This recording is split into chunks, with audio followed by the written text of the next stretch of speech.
But my real question is, TJ, do you think Mecole Hardman is going to put up over 500 yards? Because even Tyreek Hill, who is one of the best receivers in the game right now, only had about 500 yards his rookie season. So even with one of the best, receivers in the last 20 years or so, he still only put up 500 yards his rookie season. That was with Alex Smith, who isn't a bad quarterback, but he isn't elite as Patrick Mahomes. But do you think he's going to get over 500 yards is my question. Well, that's an easy answer. Alex Smith is not Patrick Mahomes. I mean, that's a pretty simple thing. Patrick Mahomes is, he's taking the league by fire. I mean, the guy is the number one quarterback on just about everybody's draft boards right now. I mean, so yeah, I think 500 yards. I mean, what? I mean, Marvin Jones got 500 yards as the number 2 in Detroit last year, and Detroit was absolutely horrible. So yeah, it's easy to get 500 yards. So for me, I'm not saying he's going to be the number 1 receiver this year. I'm saying he's going to go from at that 111 spot where they got him slated at like the 60th or 50th receiver, and he's going to move up into the top 20, top 15. That's all I'm saying. So he'd be a great. I'm not saying make him your starter. I'm saying if you got to have a number 2, which most people do, that's a great number 2. He's gonna exceed your expectations. We're doing breakouts, not just like, I'm not saying this is the new number 1. I mean, the number 1 receiver this year is going to be DeAndre Hopkins. That's easy enough for me to say. But for me, it's all about he's going to move from where he's slated. So like I said, he's at the 111th overall spot. I think he's at the 65th spot in the receivers. So you could get him deep in the draft. So all I'm saying is maybe grab him a tiny bit earlier. Make sure you have him on the team because that's going to be a great value. Yeah, okay. But you said you want him as a number 2 wide receiver. I feel like there's a lot more number 2 wide receivers that can put up 1,000 yards that are going to be better for your team. I see Mecole Hardman, if he breaks out any, that 500-yard mark, 600 yards, that's a number 3.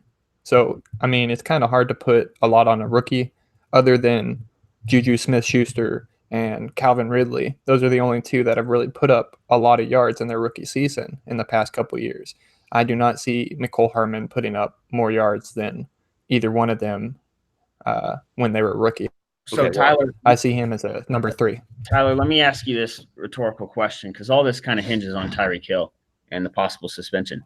If Tyreek Hill gets 8 games like you think he's going to, what do you think happens in the Kansas City passing offense? Because the ball's got to go somewhere. Kelsey obviously is going to get his touches. The running back, Williams, is decent out of the backfield. But other than that, it's Sammy Watkins, the rookie Hardman, and then Robinson, I think is his last name, is the slot guy. What do you think happens with that passing offense? Well, I think, Mecole Hardman's going to be the 3rd or 4th option in that offense. I think Robinson is going to have more of a breakout year than Mecole Hardman. He's a better all-around player. He's not just a deep threat. I think Mecole Hardman is going to be a great weapon for Kansas City, taking the tops off the defenses. But I don't think he's going to be their number 1 while Tyreek Hill's gone, which is kind of what TJ was alluding to. Other than Travis Kelce, of course, going to be the number 1 overall on that team. But I think Mecole Hardman's going to be the 3rd or 4th option. No, what I was saying is the number 1 is Travis Kelce. That's what I'm saying. And there's got to be another outlet. It's not all going to Travis Kelce. And the running back situation, they don't have Kareem anymore. So now they got this guy, Damon Williams, who hasn't really done anything in his career. I mean, he had a couple decent years for Miami, but he hasn't really done anything at all in his career. So I'm saying that Tyreek Hill, looking at him, he's fast. He's a quick guy. He gets open. He gets downfield. He makes moves in the open field. I'm saying Sammy Watkins is not that guy. I'm saying Demarcus Robinson is not that guy. And regardless, even if they do get touches, somebody's got to take the top off the defense, and it's not going to be Sammy Watkins. It's going to be this guy who runs a 4.33. Mecole Hardman's, he played for Georgia, so it's not like he doesn't know how to play for a big program. So he's played at Georgia. He's not coming from tiny school. He's coming from a championship school in the past. So he's able to integrate into the system. What I'm saying is, a guy like Patrick Mahomes makes it easy for any receiver to succeed. I'm not necessarily saying that Hardman is the guy. I'm saying Patrick Mahomes is the guy, and somebody has to do something with those 137 targets last year. All right, let's move on. Jacob, go straight to you for this next one. Patrick Mahomes is not Jesus. You just heard from TJ on his breakouts. So, do you have a breakout of your own? I actually have somewhat of a similar breakout pick. He's a speedy guy, although he is in a very different situation. He doesn't quite have Patty Mahomes, but now he did get an upgrade at quarterback. It's Christian Kirk. Last year, this man in his rookie season was probably the worst rookie quarterback performance I've seen of all time, besides Tim Tebow.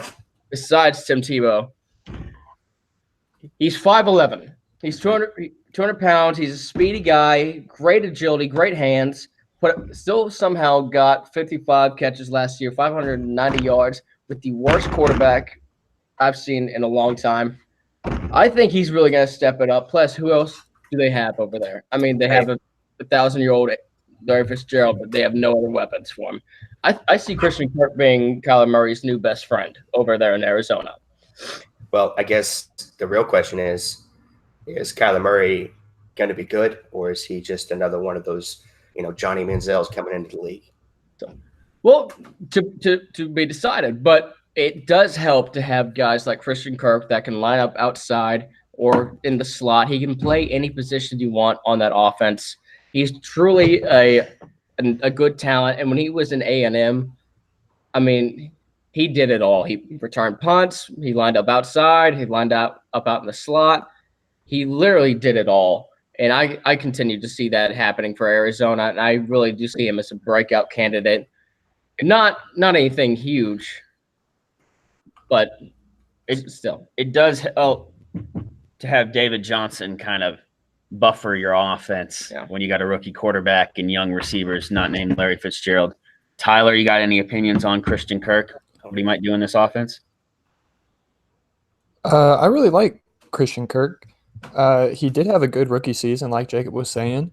Josh Rosen isn't the best quarterback, but Kyler Murray's, I think, an upgrade, definitely. I mean, the man is a beast, no matter what you say. He's not Baker Mayfield coming out, but he's with Cliff Kingsbury, who has already come out and said he wants to run 90 plays, just like all the other players that have come out and said they want to run 90 plays in this offense. I think Christian Kirk's going to get the volume. I think he'll be their number one receiver, at least for the time being. Year two may be different, but I agree with Jacob. I think he'll be a breakout candidate for at least 1,000 yards is my projection. So, look, Christian Kirk, I personally had him in my dynasty league, and I was hoping he would do something. I mean, I guess after I saw Kyler Murray, what was it? I guess team activities, wearing 2 gold chains, wearing some kind of weird uniform and going out there throwing the ball, I thought to myself, okay, this guy is a diva. Now, that's not to say that there's a lot of divas in the NFL, but the best quarterbacks are the ones that put all that to the side. I mean, look at Tom Brady. The guy's taking a pay cut his whole career. All he does is watch film. All he does is throw the ball around in practice. So I'm just not. I mean, look, you're saying what? Josh Rosen is a bad quarterback? Sure, he was bad, but I don't think Kyler Murray's going to – look, Kyler Murray could do one of 2 things. He could either blow up or he could bust down. And I think he's going to be somewhere in the middle, and he's going to have a less than stellar rookie season. I mean, that's just my opinion. Well, if he does not have a stellar season, that's obviously already a waste of a pick when you're the number 1 overall pick. Now, I totally agree with you.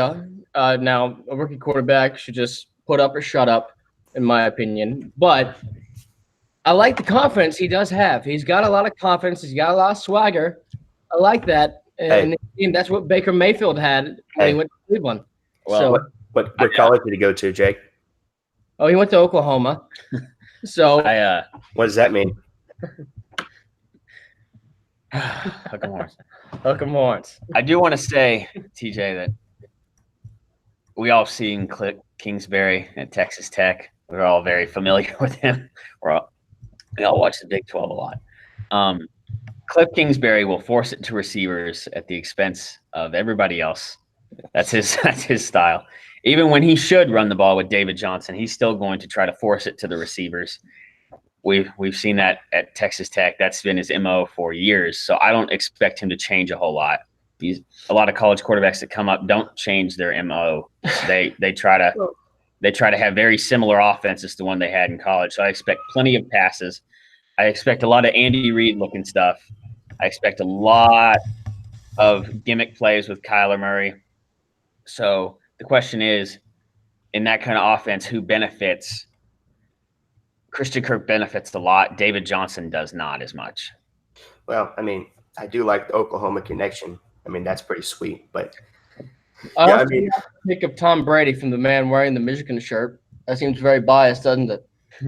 well, I'm just taking a guy who's arguably one of the best, if not the best, quarterbacks in history. But that's say it without the shirt, then we'll believe you. okay. Look, hey, I said everybody get dressed up, look nice, and you walked in looking like that, Jacob. I don't know what to say. I'm wearing a collared shirt, and it just happens to have the most winningest team in college football history on it. That's all. That's all I got. Well, we'll let the fans decide. We'll let the fans decide who looks better. What fans? TJ, What fans, Jacob? What So- fans? What Never fans get you to fan- talking this is the about? first episode, but when our Lord. fans will decide who's the better dressed person of the series: Timothy Paul Burnett Jr. Okay. or Jacob Butler. You mean our two fans, your mother and your father, Jacob? And Trey. Don't forget Trey. Yes. Well, Trey's not going to watch these videos. Oh, yeah, I will. No. All right, I'm going to talk about one of my guys now. I'm Okay, going to go. talk about my breakout for this year. That's David Montgomery, rookie running back for the Chicago Bears. No surprise. Just my favorite person in this whole entire draft. I bet he is. Well, David Montgomery came from Iowa State, as we all know.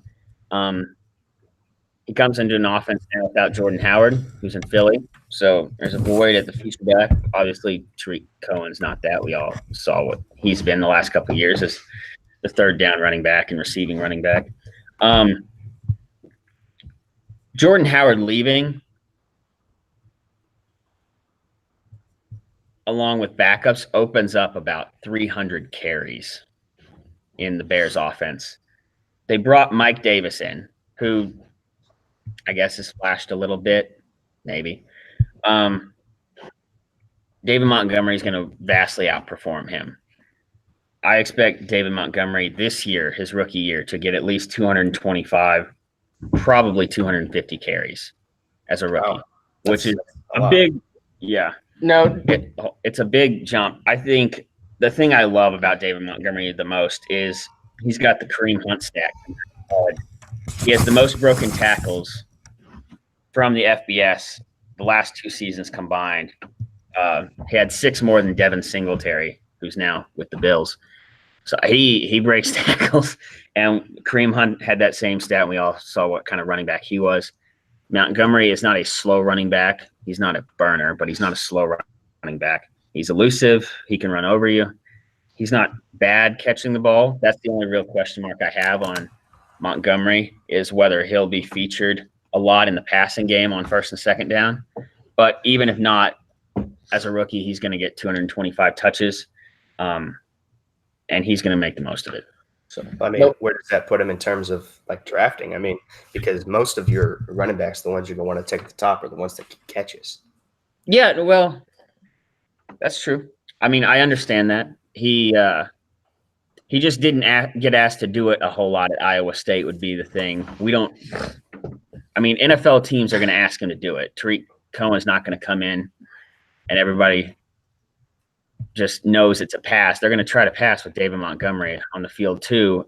So he's going to get some targets. We'll see how good he is. They just didn't ask him to do it a whole lot at Iowa State.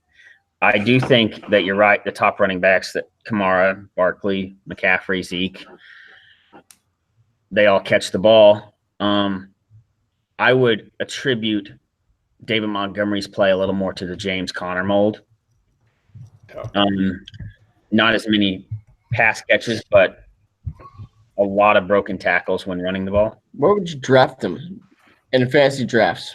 Dynasty or just 1 year? That's different. If we're talking dynasty, I mean, you're drafting him up by guys like Aaron Jones, Damian Williams, right behind the Leonard Fournette's, right? I mean, right around the Josh Jacobs range is where I've seen him, although I like Montgomery a lot better than Josh Jacobs. Tyler, what's your intake on this? I like the pick. I think around that ADP, he's a good deal. I mean, I'm with John.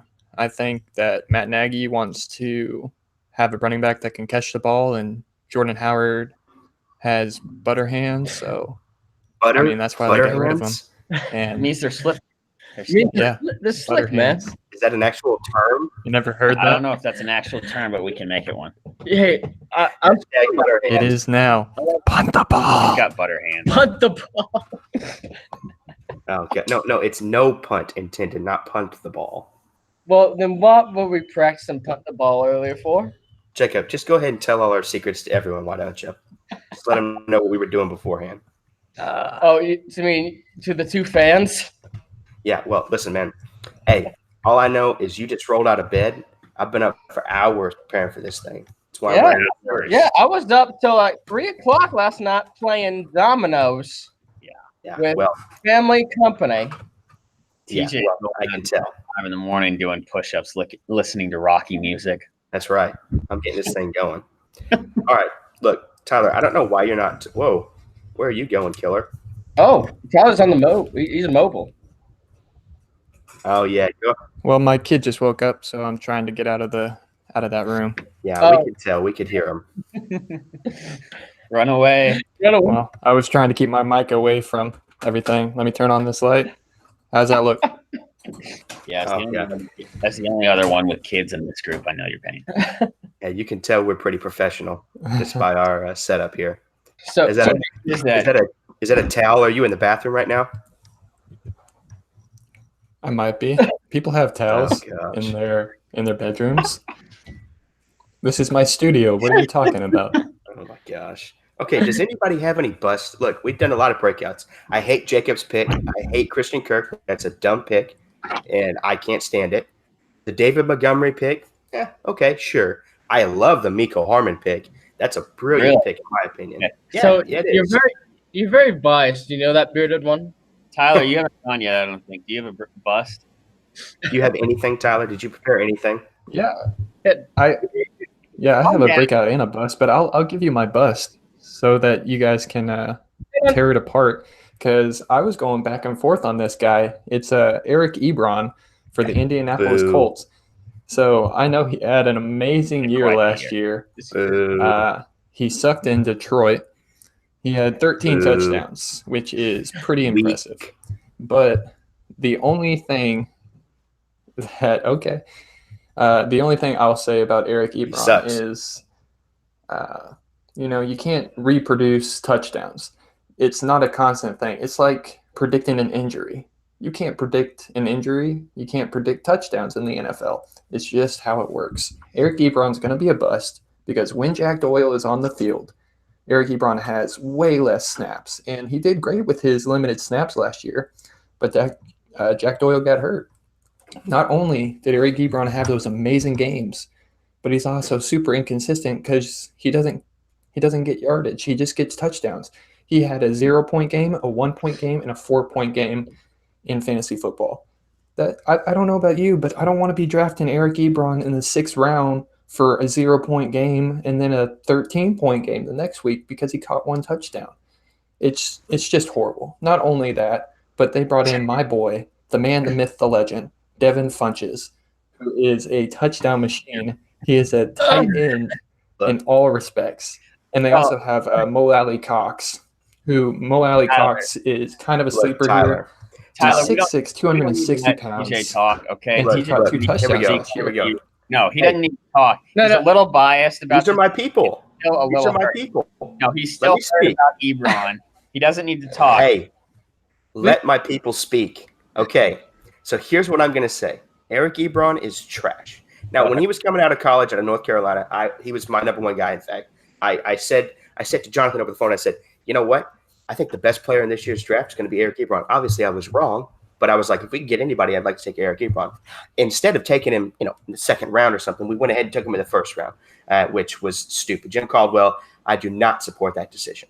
And I was like, okay, well, if we're going to take a tight end in the first round like the Lions did this year with T.J. Hawkinson, the guy better be the next Travis Kelce. Otherwise, what's the point in taking him that early?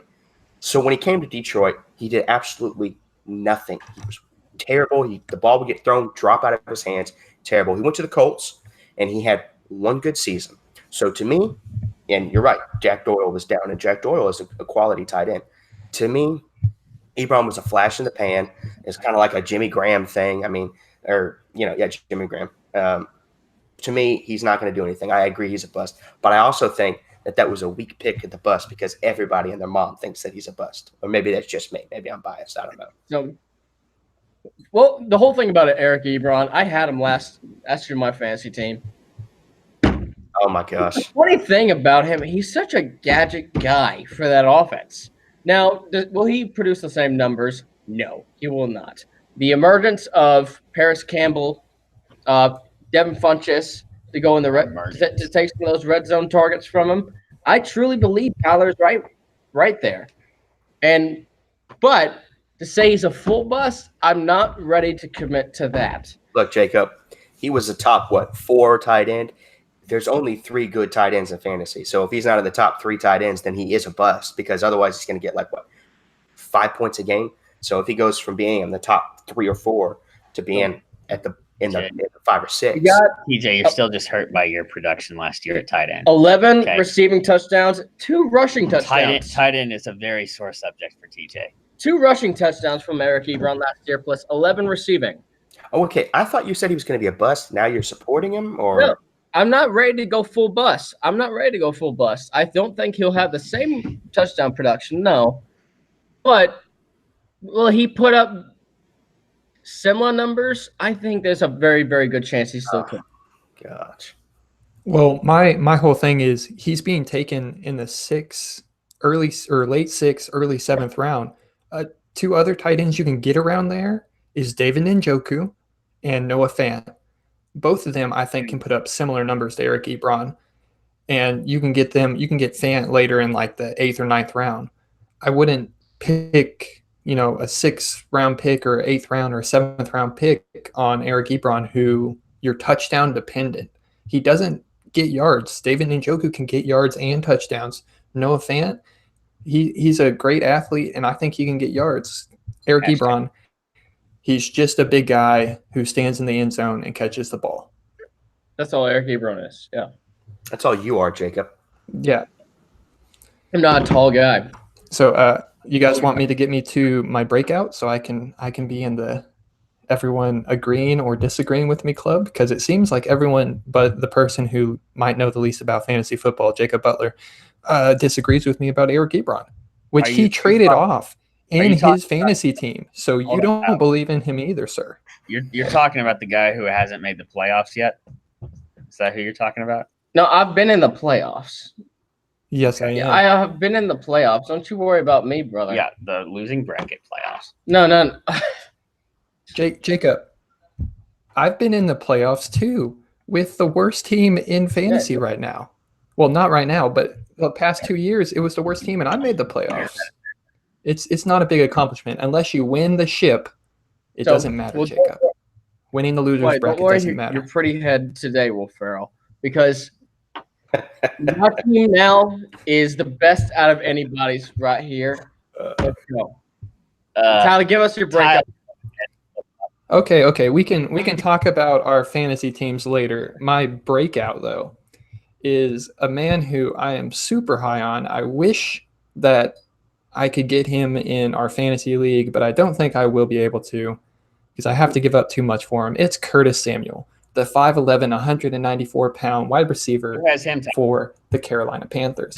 Now, who has him? Man, what's up? Nope. I think your wife has him. Oh, you have him. Well, I don't want him anymore because I'm going to have to pay a premium to get him because I'm speaking about him. Trade talks during the fantasy podcast, everybody. That is not a rule. That is definitely not a rule. New rule. Okay. No trade talk during the podcast. I don't like that rule. I veto that rule. That's such a fake laugh, Jacob. Stop laughing. Okay, so he's a breakout. because this is his third year, and we all know that third-year wide receivers have a big spike in production if they didn't break out their second year. Now, Curtis Samuel was hurt for some of the year last year. He played 13 games. He only started 8 games. And in those 8 games, he outproduced DJ Moore in everything but rushing. He had 494 receiving yards and 5 touchdowns. He also had 2 rushing touchdowns. This man is a beast. He's fast. Panthers brought in nobody else. He's the number 2 on that team. They brought in Chris Hogan, So they brought in which I don't nobody think else. anyone believes in I anymore. like Chris Hogan. Yeah, they brought in nobody else. It's DJ Moore and Curtis Samuel. I think Curtis Samuel is primed to have a 1,200-yard receiving season with 6 touchdowns. He beat man coverage 76% of the time. He beat press coverage 74% of the time. And he, in his contested catches, he was 73% successful in those. He's not a big man. He plays like he's a big man. Pick so far. That's why he's my breakout. It's my favorite one. I hate that tagline. For you though, TJ, what college did Curtis Samuel go to? Look, Jacob, here's the thing. All I have to say is, what makes you think, Tyler, that Curtis Samuel is going to do better than DJ Moore? Okay, well then. I didn't say he's going to do better. I just said with the limited amount of receptions that he had, he outproduced DJ Moore. That is a top 10, 11, 12 receiver is what you're saying to me. That's Stephon Diggs numbers. Yeah, I mean, okay, Stephon Diggs, man. I mean, I'm projecting him between 1,000 and 1,200 yards. I think he's able to do it with that dynamic offense in Carolina. DJ Moore is going to get his. It's DJ Moore's second year. It's Curtis Samuel's third year in this offense. Curtis Samuel knows a little bit more. They have Christian McCaffrey. Cam Newton looks good. He's about the same as your McCole Hardman, TJ. He's the guy who takes the tops off of defenses. I don't agree with that at all, because there's a guy named Christian McCaffrey that plays for the Carolina Panthers who led the team in receptions. There's also a guy named DJ Moore who plays there. It's a little different than the Kansas City Chiefs, where the only guy there is Travis Kelce. They don't have a running back. They don't have Kareem Hunt anymore. They don't have Tyreek Hill for the foreseeable future. They have Sammy Watkins, which is far different than having Christian McCaffrey and DJ Moore.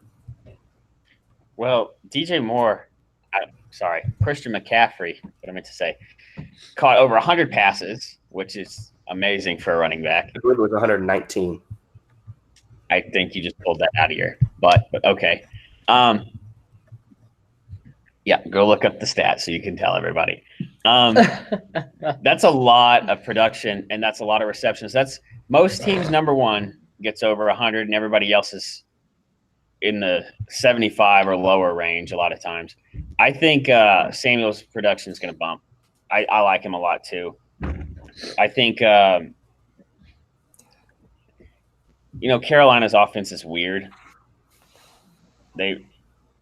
Most of their running plays aren't McCaffrey.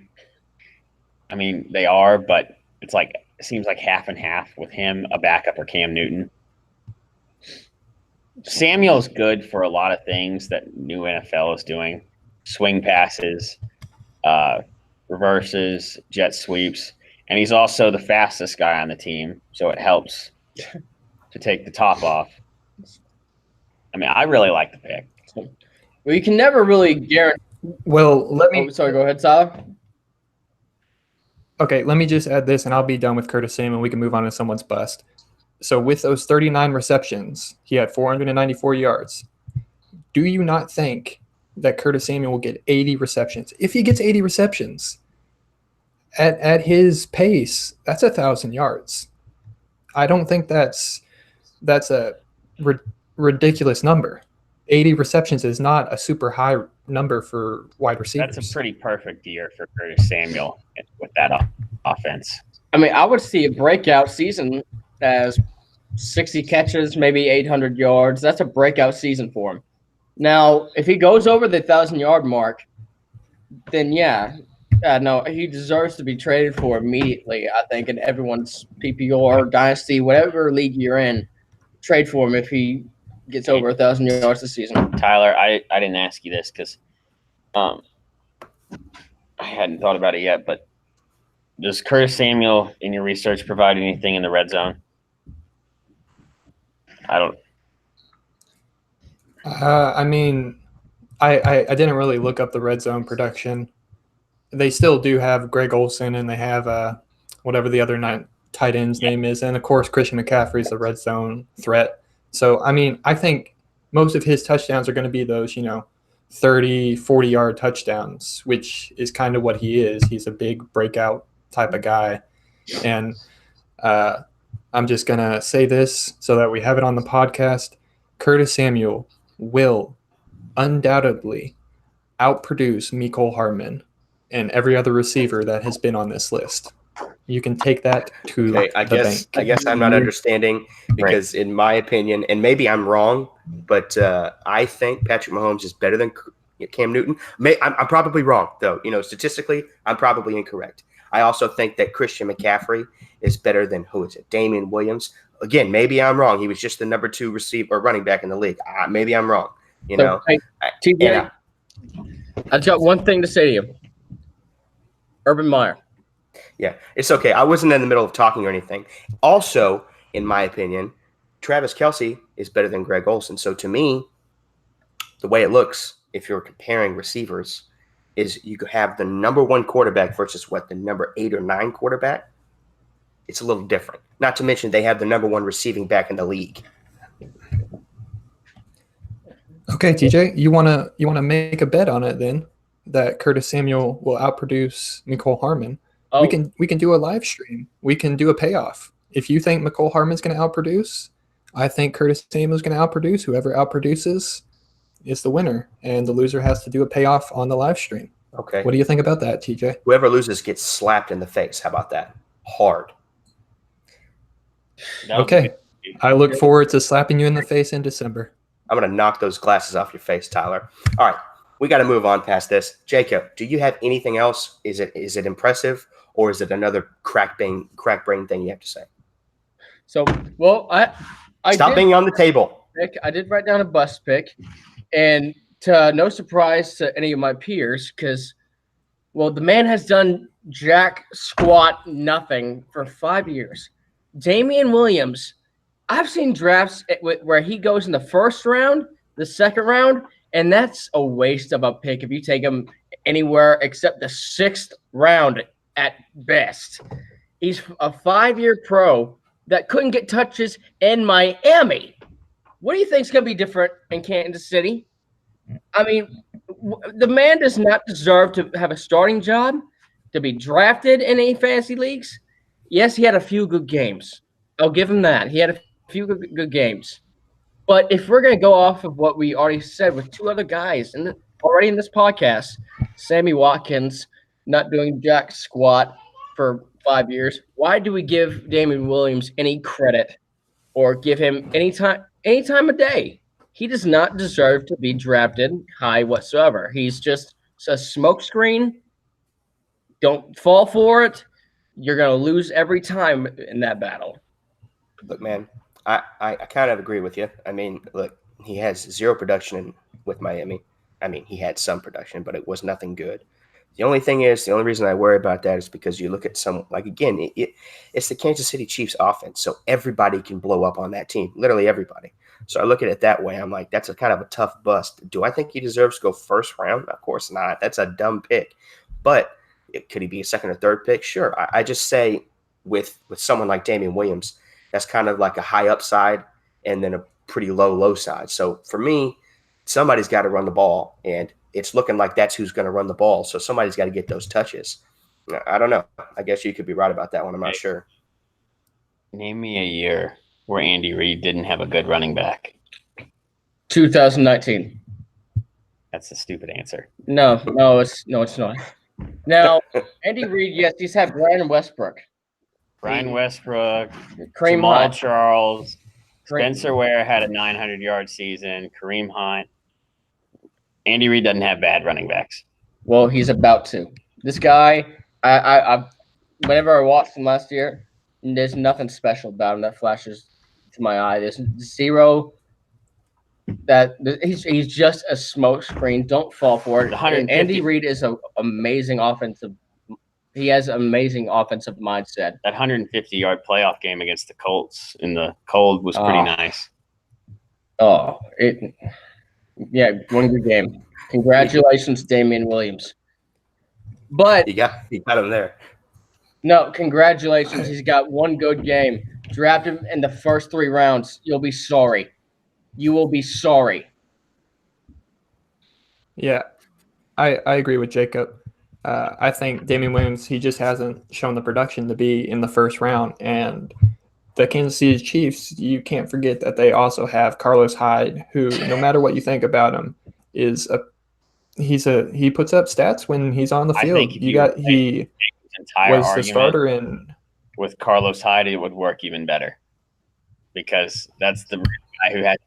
Well, I mean, I think Carlos Hyde is a better running back than Damian Williams, in my personal opinion. He's put up more stats. You can't argue with that. Damian Williams hasn't put up anything like Jacob said. Well, Damian Williams only put up one playoff stat. Well, that and in the game against the Patriots that they lost. So one playoff win for Damian Williams. All right, well, throw him a parade. So, okay, talking fantasy, what are they going to do, guys? Is it going to be a different running back? Is Carlos Hyde finally going to blossom in his 17th year and win the job? Look, the way I look at Kansas City is the way I look at any other superstar team. They have a great tight end. They have a great quarterback. Someone somewhere is going to pick up production. Someone. That's why I chose Hardman. Somebody's got to pick up the production. Is it going to be from the running back or is it going to be from the receiver? Now, the one thing that I'm not fond of with Damian Williams is I don't think he can catch the ball very well, at least not like Kareem Hunt could. But to me, somebody's still got to take the carries. I don't know. I kind of like the Carlos Hyde argument, but I mean, for me, someone's got to take the carries. Someone's got to take the missing receptions. So I chose Hardman because Hardman looks really good.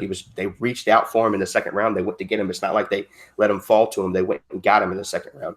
So, I mean, I think he's going to be the guy, but somebody's still got to carry the ball. I don't foresee a running back by committee in that offense, but it could be Damian Williams. Is he going to put up the production to be a top 10 running back? No, he's not. Is he going to be, maybe 13, 14 at the end of the year? Sure. Could he be a good, backup running back to your starters? Sure, he could. Could he be a number 2 running back? He could. I just don't see it. I mean, I would consider taking him in the Aaron Jones category if you were drafting fantasy. I would maybe consider him there, but still, anything above guys like that, Allen Robinson, Aaron Jones, no, I'm not taking him in the first 5 rounds when you can get just straight value, guaranteed value. That is a great segue. Because you know who I'd take him over? Who? Dalvin Cook. Ooh, Dalvin Cook. Yeah, Dalvin Cook. Dalvin Cook is the rickety old man that is still less than 26 years old. He is so injury prone. It's almost scary for Dalvin Cook that his knees and legs are going to fall off. Plus, maybe my whole deal is that he plays with Kirk Cousins, who's just so awful. Yeah, I mean, Dalvin Cook has done is a strange one because he was supposed to be really good coming out of college, and he's been okay. But I have never been a fan of Dalvin Cook. You can't even judge him as okay. He hadn't even played in half of his games. Yeah, but when he does play, well, the only good stretch of his entire career was the last 4.5 games that he played last year. Okay, that's fine. They got a new offensive coordinator. They might even run the ball more this year. They did draft a rookie in the 3rd round who's going to get a lot more touches than Latavius Murray will because he can actually catch the ball too. That's Alex Madison. Yeah, he's going to get more touches than Murray did. He's going to bite into Dalvin Cook's touches. Dalvin Cook has serious injury problems, and they're drafting him just behind James Conner and in front of Nick Chubb. For a guy who's played in 14 out of 32 games, they're drafting him ahead of Nick Chubb. I don't understand.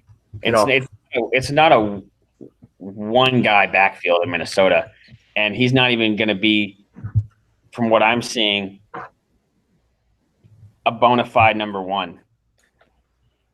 yeah, I mean, you never know out there. I mean, I personally have never been a Dalvin Cook guy, and with the way that the Vikings play, it's kind of a weird one because they do run the ball a lot. They do put it on the ground, but in my opinion, I don't think Dalvin Cook can handle it. I mean, you're talking about the NFC North, and the defenses over there, aside from one of them, are pretty good. So it's kind of hard to run the ball in that. I mean, don't worry about what team I'm talking about. But there's at least twice a year you're going to have to play the Bears, and that defense is just phenomenal on all levels. So I mean, just in terms of schedule, in terms of conference or division, yeah, it's going to be tough for him, even if he is good. So yeah, I don't agree with the Dalvin Cook going in the top. I mean, I might put him as if I'm drafting running backs, I might put him at my 15 spot just to kind of see what happens. But no, he's not. I mean, I'm going to already have had at least one starter drafted on my team by the time I take Dalvin Cook, and even that's going to be a rough one for me. Yeah, I'd like to get two before I get Dalvin. By the way, did you see NFC or NFL.com rated the NFC North as the toughest division for this year? Yeah, it is. I mean, it wasn't because of the Lions, by the way. It was not. No, yeah, it was. It was actually slightly because look, here's the thing. Maybe the fourth team in the NFC North is better than the other division's fourth teams. Maybe that's what they're going with. Look, here's all I got to say about that. Better than the Jets. Well, I don't know what the Jets are doing anything, but if you look at the Vikings, they're a solid team. They have a great defense. They've had a great defense. They have a good quarterback. They have a good team. They have two great receivers, Stephon Diggs and Adam Thielen. Now, I don't think either one of them's anything special, but they do put up stats. You look at the Bears, and they have probably, arguably, if not the best defense in the league, especially on fantasy level. And then they have another young quarterback in Mitch Trubisky. So they look really well.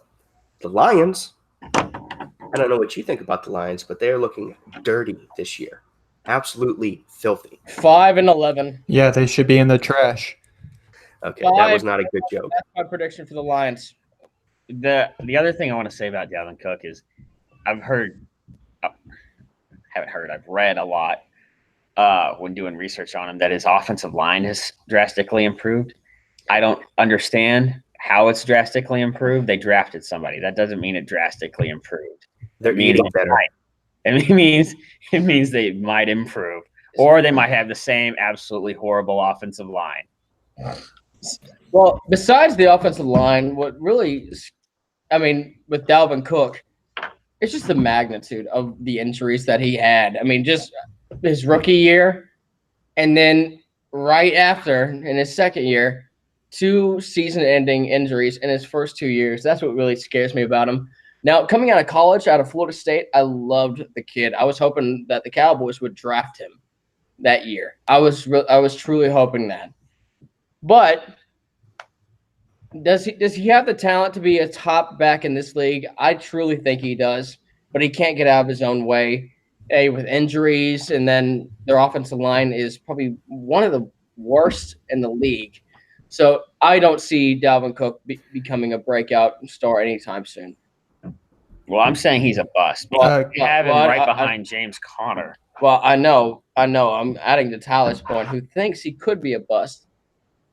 I just don't see that happening anytime soon.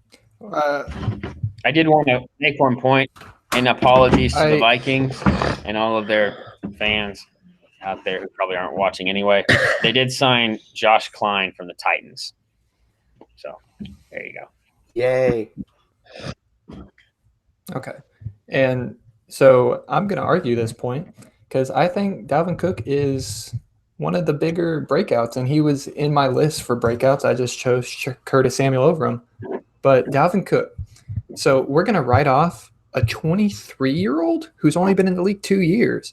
I think, John, correct me if I'm wrong. In college, he had a shoulder injury and a hamstring injury in 2016. I don't know what else he's had in college. And then in the NFL, he tore his ACL.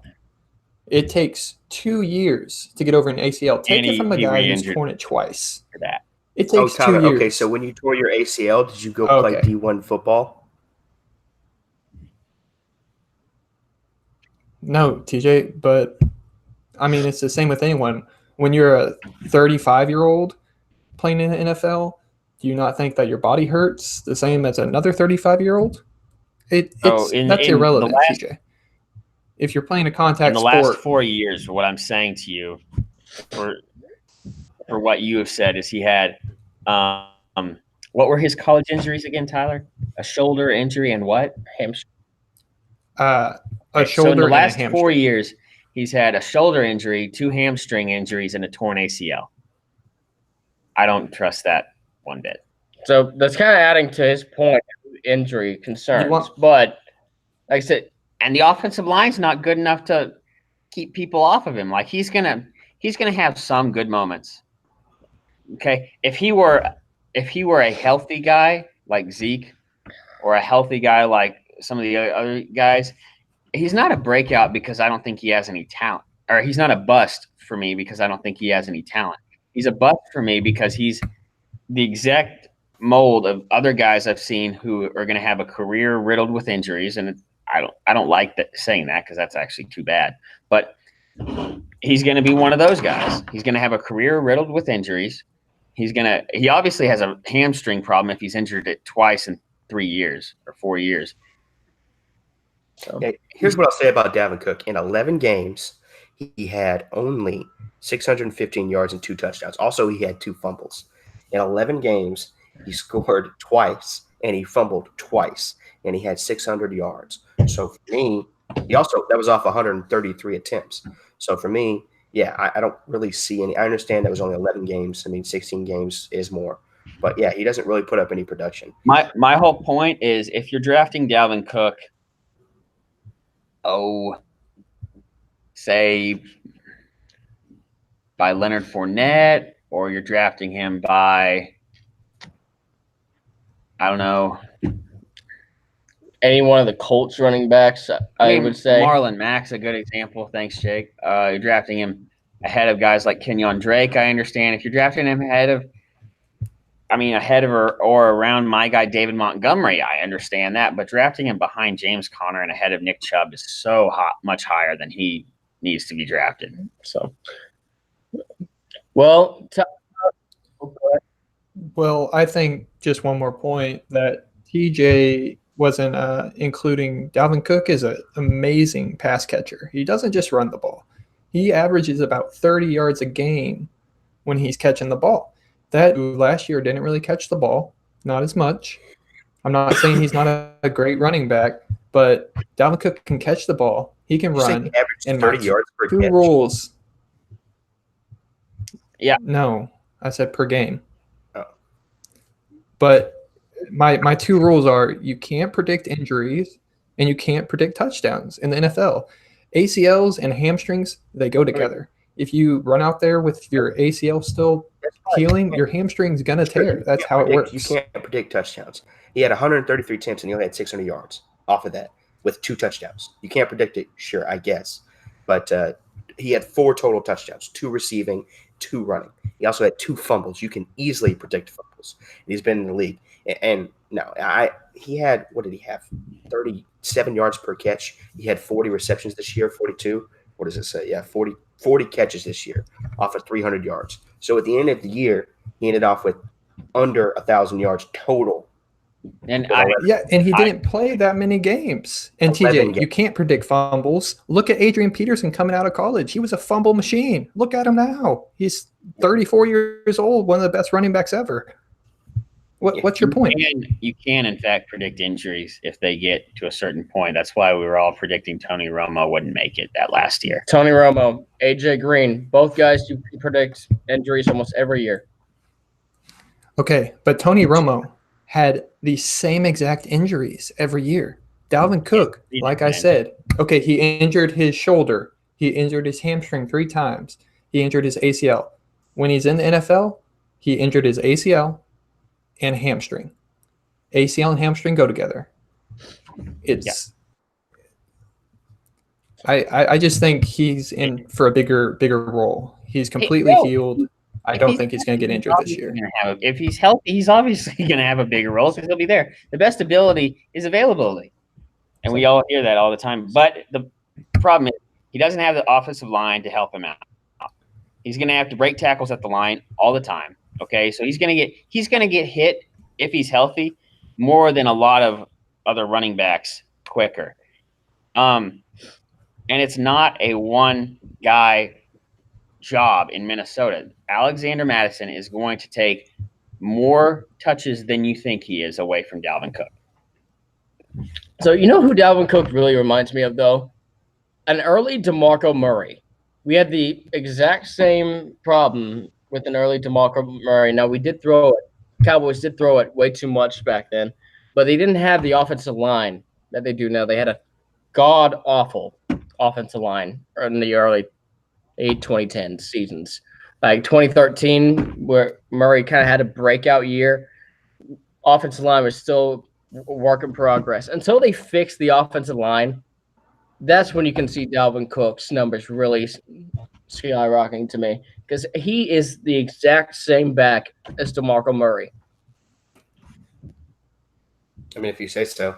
I mean, I don't know. I look, the truth is Dalvin Cook is riddled with injuries, and he has yet to really produce. He's yet to produce. And so to me, yeah, I agree. He is going to be a bust. He is not a top 10 running back, nor will he be in the foreseeable future. He is most definitely in that bottom tier of running back. So if you're doing it by tiers, he's like the third, maybe even a top fourth tier running back. I mean, you got your top guys, and then he is far below that. I wouldn't take him until if I'm drafting him in the 4th, 5th round. So. Okay, I'll agree to disagree with you guys. Who I would take him in the 3rd round. Who has anything left? TJ has a bust. My breakout. I know you did. Go ahead, Jacob. What's your breakout? No. Well, my breakout, we already heard Christian Kirk. You read everything. Do you have anything left, TJ? Okay, so the assignment was to find a breakout and a bust, or 2 busts or 2 breakouts. And for me, I didn't do the second part of the assignment. So I have my breakout, which is Miko Harmon, and I'm putting all my cards on that. He's going to be the champion. Touchdowns. Yeah, no bust for me. I think, you know, if I had to guess a bust right now, I'd probably say James Conner, but I didn't feel comfortable making it James Conner because I don't think he's going to fall as far as I would like to call him a bust. Do I think he's going to be a top 10 running back this year? He might be at that 10 slot, but I think he's definitely not going to be as high as he was last year. I think he's going to probably fall into maybe closer to that 15 to 11 spot, something like that. But, I mean, I wasn't confident enough to call him a full bust. I just don't think he's going to do as well with the addition of with 2 running backs and the fact that Mike Tomlin came out and said it's going to be more like a running back by committee. I don't think that scared a lot of people. You don't really believe that. With his production last year, there's no way you keep him off the field. Well, I mean, I don't have to believe James Conner owners cannot speak on this one, Jacob. Yeah, I don't have to believe it, Jacob, when the coach comes out and says they're going to be a running back by committee. What do I have to believe? Well, what does that mean, though? The only thing I think that means is that Jalen Samuels is going to get a bunch of passes because they like him catching the ball, apparently. That's what I've read. And Benny Snell is – who cares? Like CJ Anderson, I think he's just a little bowling ball from Kentucky that could a running back from 1 yard. Could a running back by committee do well? Yeah, it could. Look at Mark Ingram and Alvin Kamara. Yeah, it could do well. But James Conner's no Alvin Kamara. I just think that they lost. Well, they didn't lose, but Le'Veon Bell left. Antonio Brown's gone. They've lost a lot of guys. Roethlisberger's getting old. Something's breaking down in that team. I think Juju's going to have a phenomenal year, but in my opinion, that's why I couldn't give him a full bust. I think James Conner is going to have a less good year. I'm not saying he's going to fall from grace. I'm just saying that he's going to be less than where people have him stacked right now. I've seen him pretty high on the list of top players, top running backs, and I just don't think that he's a first-round talent in your draft. He might be a second-round talent, sure, but I don't think he's a first-round talent. Now, yeah, there's a lot of emphasis. You got to get that first-round pick right if your team's going to be good. You got to get it right. So. And James Conner is not a good first-round pick. That's all I'm saying. You're saying in that spot, if you're in the James Conner spot, which I've seen it like 1.9, 1.10 sometimes. That's where I've seen him a lot. if you're in that spot, do you take a receiver first round? Do you take Odell? Because I've seen him available a lot. Or do you take Look, there's plenty of other running backs on that list. There's plenty of running backs in the top 10. And I mean, you don't want to take, like a tight end, but, there's plenty of players there at that position at that 9-10 spot. I just think for James Conner, the way it looks this year, if you take him in that first round, it's going to be disappointing because he's not going to be a breakout, just superstar top 10 running back this year. He's going to be probably in that top 15 range, which is great.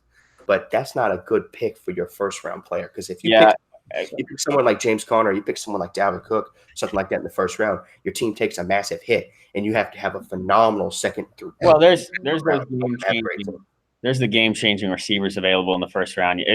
At 110, a lot of times you're going to have Odell available. You're going to have Michael Thomas available. A lot of times you'll have Devontae Adams available.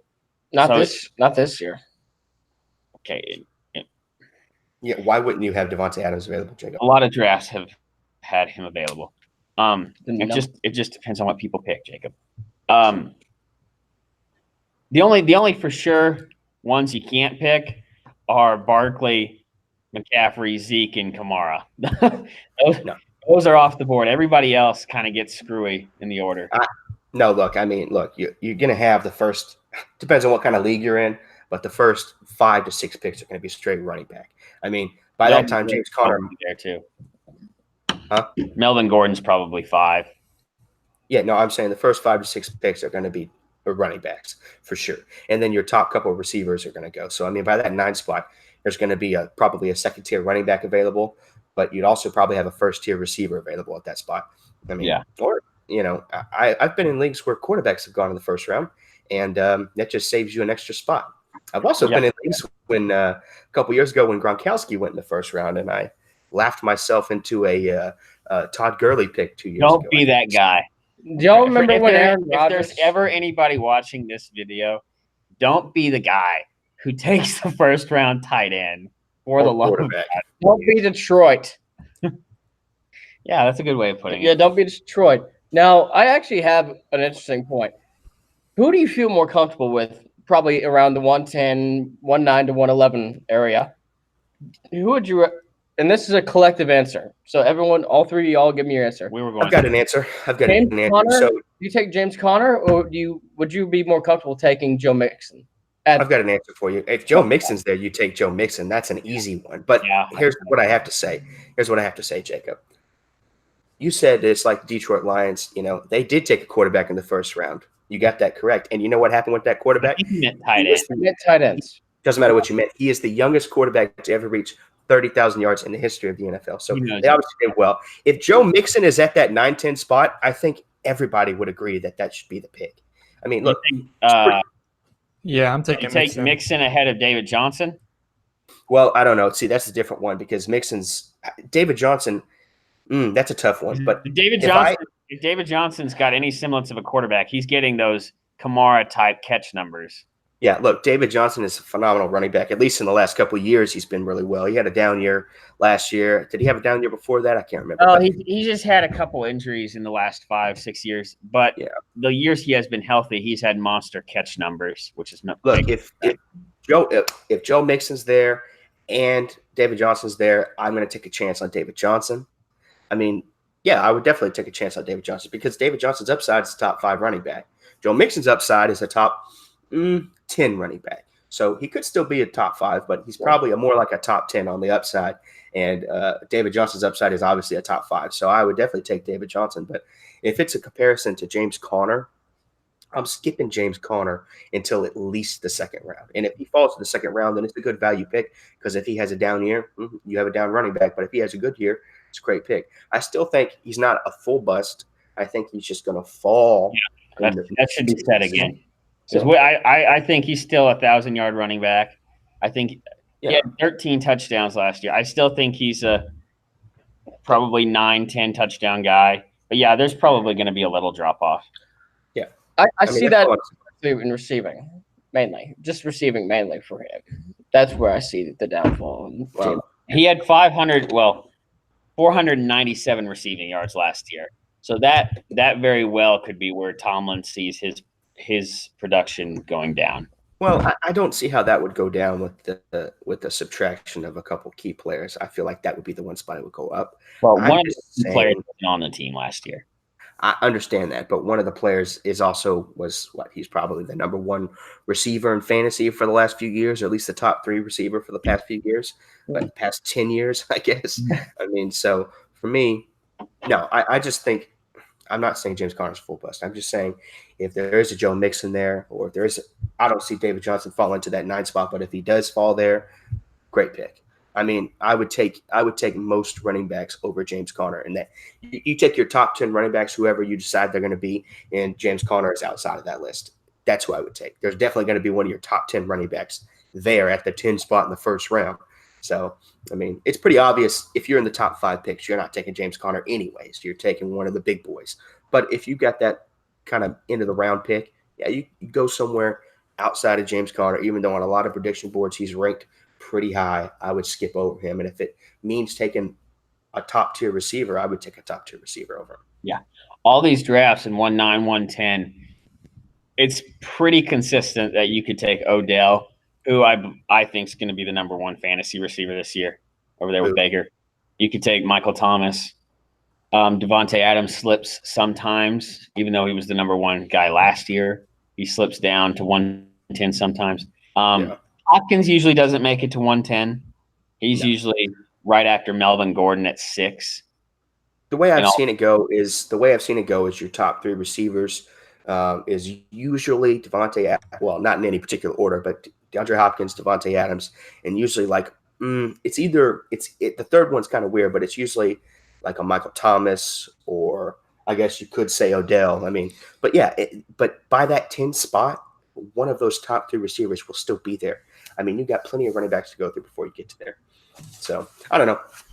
James Conner's just one that's kind of weird for me. I just don't see him having top 10 production this year is all I'm saying. Well, about time to wrap it up. First ever episode of No Punt Intended. Woohoo! Does anything have any closing things they want to say? Well, Tyler's definitely now blank. Yeah. Tyler went up blank. Yeah, he just hung up. Well, all I got to say is it was a great podcast, fellas. I think we got one in the books. See how it goes. And for those of you who are watching, thank you for watching. And we hope to see you next Saturday on No Punt Intended.